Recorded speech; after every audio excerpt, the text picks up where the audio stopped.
Hi there, and thanks for choosing Daily Food for Thought. Today we're going to talk about Carole Baskin. Now, Carole Baskin is one of the main characters in the new Netflix docuseries Tiger King. Now, Carole Baskin is also considered by one of the breeders to be pretty much the Antichrist.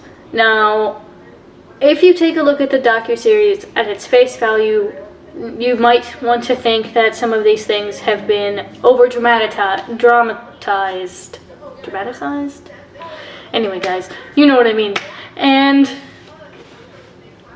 I think that even at the end of the day, if you take a look at the real facts about Carole Baskin, you will realize that she's not the saint that she wants to paint herself out to be. Here's why. Now, Carole's story in the big cat community began when she got involved with her husband, Jack Donald Lewis. And this is when they began Wildlife on Easy Street. This was 1995. Some of you who are watching this probably weren't even alive yet. Now, their stated purpose when they began this business was to acquire, shelter, feed, breed, and socialize these animals. Now, for those of you that want to know what a stated purpose is, when they created this and submitted this as a business to the state of Florida, this is what they said they were going to be doing with these animals. Now, if you've watched the docuseries, you will see how much Carole demonizes this kind of behavior in these private breeders and collectors of big cats. Now, what the docuseries did not mention is that she used to do the same thing herself. Now, this is back in the 90s, so a lot of the big cat regulation was not there like it is now. And there was on their website, the website's defunct now, but if you use a Wayback Machine, you might be able to find some archives of it. You could interact with their tame bobcats, lynxes, ocelots, baby leopards, baby tigers, servers, caracals. All of them. And then, once they had trained you properly, then you might even be able to sleep overnight with a bobcat, lynx, server, caracal, or even a baby tiger. Now, she called this lovely I'm trying to think of the correct word for it. This business, she said it was key for conservation. She said that if people were not allowed to interact with these animals, then they wouldn't want to save them. Does that sound familiar? Because I'm pretty sure that's what every other breeder in the Netflix series said. And yet, she's the saint in this. Well, I have quite a few facts for you regarding her sanctuary, at least the one that she had with her husband back in 1995. Carole Baskin and Don did not exactly have the cleanest record when it came to their big cats. In June of 1996, June 5th to be exact, a 200-pound leopard actually got Don in his throat, and instead of going to the hospital, he just let it happen. In 1996 as well, a state agency walked through their little zoo business that they had there, and they said that the animals were in barren cages with zero enrichment, which basically means they're pacing around an empty cage bored out of their skulls. As if it wasn't bad enough to be locked in a cage anyway. In December of 1997, a man who was walking through their zoo was bitten by a cougar. He sued, by the way, but could not find any information about that judgment. In July of 1998, a volunteer at her place received 451 stitches when a leopard literally removed the skin from her wrist to her elbow. And then, again, and mind you, this is still when it's considered wildlife on Easy Street, but this is after her husband's disappearance. We will touch more on her husband's disappearance in the next video. On June 10th of 1998, the Federal Fish and Wildlife Agency ran through her little operation she was having there, and let me list for you just a few of the things they found wrong. She had groups of animals who were incompatible with each other in the cages together. She did not know how to handle them. The volunteers didn't know how to handle them. There was improper records on how she actually got a hold of these animals. None of the cages were draining properly. The enclosures were dirty. She was improperly putting a barrier in between her animals and her visitors, which basically means there wasn't enough fence in between these 300-pound animals and the people that were coming by to see them.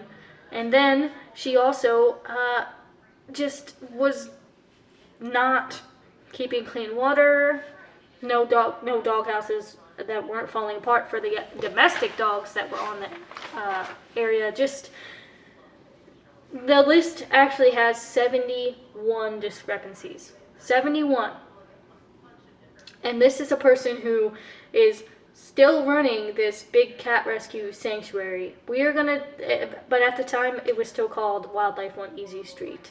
On June 15th of 1998, a woman named Leah Dixon was nearly scalped by an animal, but she had already signed a release because at that point Carole was already smart enough to get her to sign it.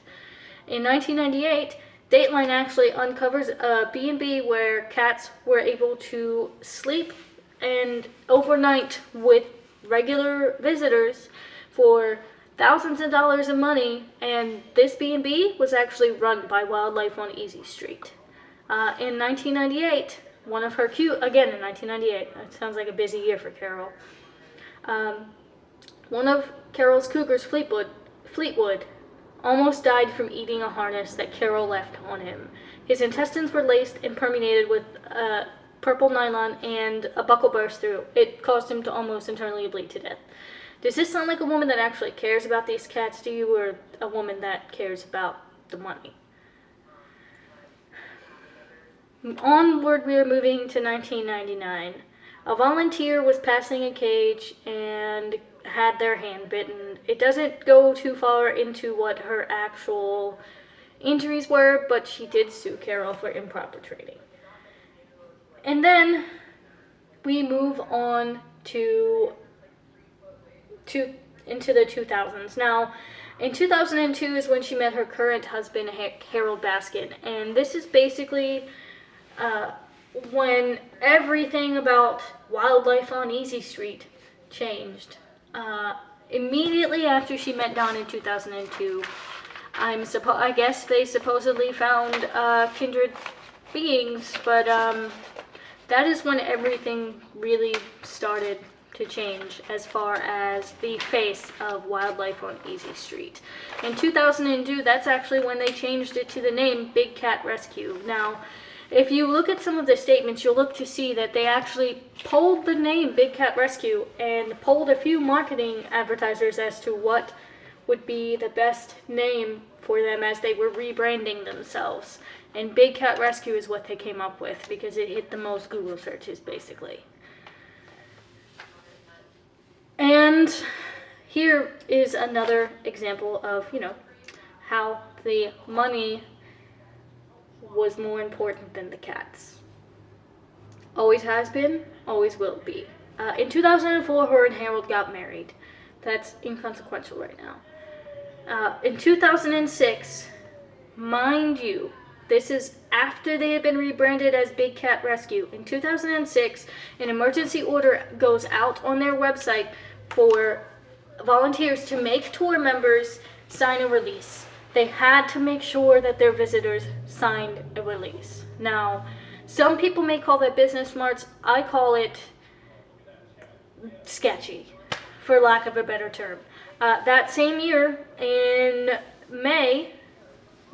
March 16th of 2006, in 6, Tampa Bay's news channel, Bay 9, actually did an investigation into dishonest fundraising on behalf of Big Cat Rescue. Now, I'm going to look further into that as well. I couldn't find too many things on it, but I'm going to see if I can find some clips for you guys and put them into my next video as a precursor. In 2007, a tiger was filmed being violently moved by a news camera. A tiger was basically being dragged around by a rope by volunteers, and when the reporter asked the volunteer, "Does that hurt the tiger?" the volunteer replied, "It worked." And then in 2010, Howard Baskin himself went to pet a cub. He paid to pet a cub at a different zoo. Now, he said this was to do undercover research, but why endorse something that you are so vehemently against? Sorry, guys. Let's continue with this list. In March of 2011, March 15th, Action News investigated the feeding of domesticated rabbits to wild cougars. Now, I understand that a cougar has to eat, but domesticated rabbits will not run. Domesticated rabbits act entirely different from wild rabbits. You are literally taking a completely helpless animal and sticking it in a cage with a cougar. That's just, on so many different levels, it is not what you are supposed to do. And then, 3 months later, in June, 10 News, they launched an investigation. Mike Deason was the reporter that actually started that. And I am also still looking into the results of that. I want to see. But there was obviously some very, very less than savory things going on at the Big Cat Rescue. And then nothing is really heard of until 2014, when an ad was discovered on the Big Cat Rescue page offering to pay people for comments. Now, if you are running an upstanding business and everything you are doing on that business is on the up and up, why are you paying people to comment? Why are you paying people to traffic your site?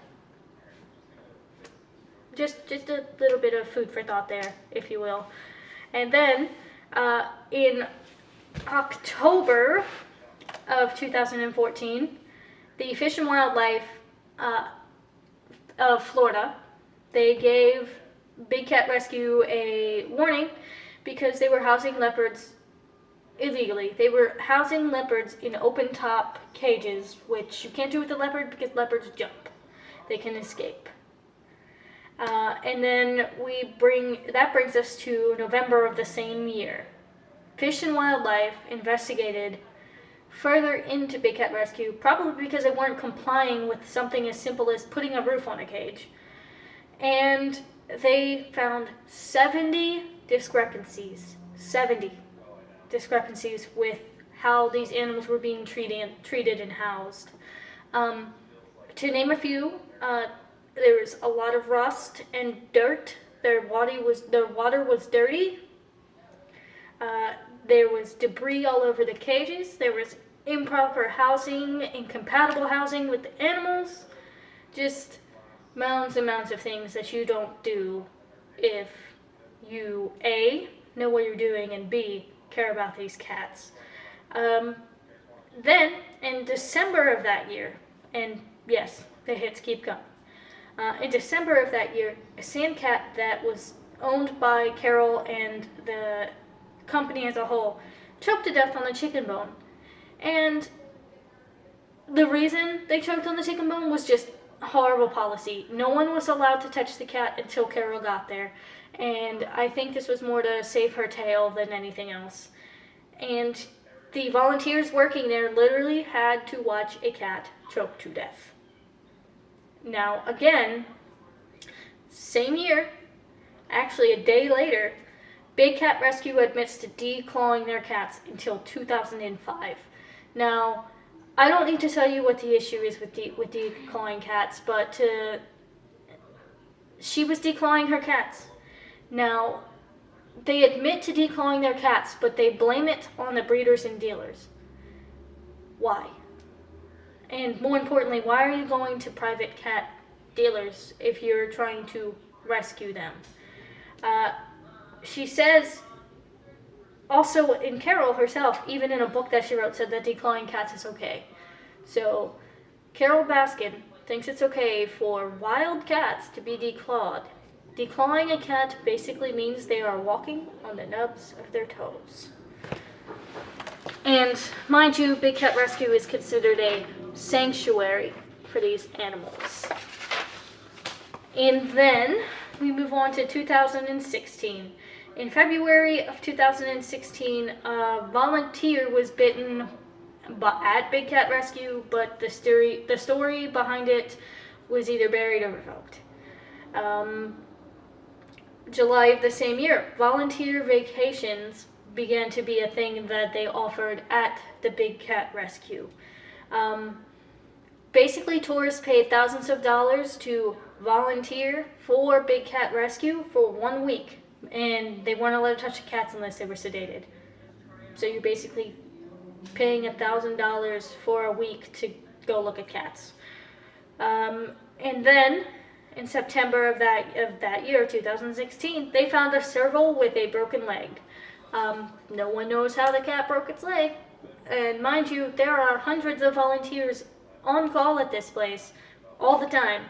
But no one knows how this cat broke its leg. And while the cat was getting a medical procedure, these volunteers were literally doing paw paintings with the other 3 limbs as the cat was sedated. So they were basically continuing to get monetary gain off of this cat as it was having a leg operated on. Same year, 2 months later, during a live stream through Big Cat Rescue, you can hear and see a tiger being prodded to get out of a cage with some type of prod. It isn't very visible or very clear as to what the prod is, but you can definitely hear it and see it in the live stream. And then in 2007, November of 2017, sorry guys. 2017, live streaming again, there is a bobcat kitten being prodded yet again by the director. The director of this zoo is prodding a wild animal. Why? Obviously, these people do not care about these cats at all. And the same year, 2017, 2 months later, a tiger almost drowns to death in one of the ponds on Big Cat Rescue's area, and guess what? No explanation to it. They even sedated the male lion that was this tiger's mate to keep it from saving said animal. Who does that kind of thing? And then the most recent thing I happened to find was in 2019, there was yet another serval with a broken leg, and still the response from Big Cat Rescue was, we don't know how they did it. I don't know, guys. At any rate, Big Cat Rescue is not a sanctuary, and these are just some of the reasons why. And if none of that was enough proof for you, from 2004 to 2018, Big Cat Rescue netted $37,258,315. Now, their cost to feed and house and take care of these animals was only $6,780,721. That means from 2004 to 2018, Big Cat Rescue netted a whopping $10.5 million in profit. These numbers are directly from the IRS. So you can question me if you want, but I can give you a link, and there will be links in the bottom to all of the evidence that I'm giving you right now. And hopefully I will see you in the next video. Thanks for listening. Bye.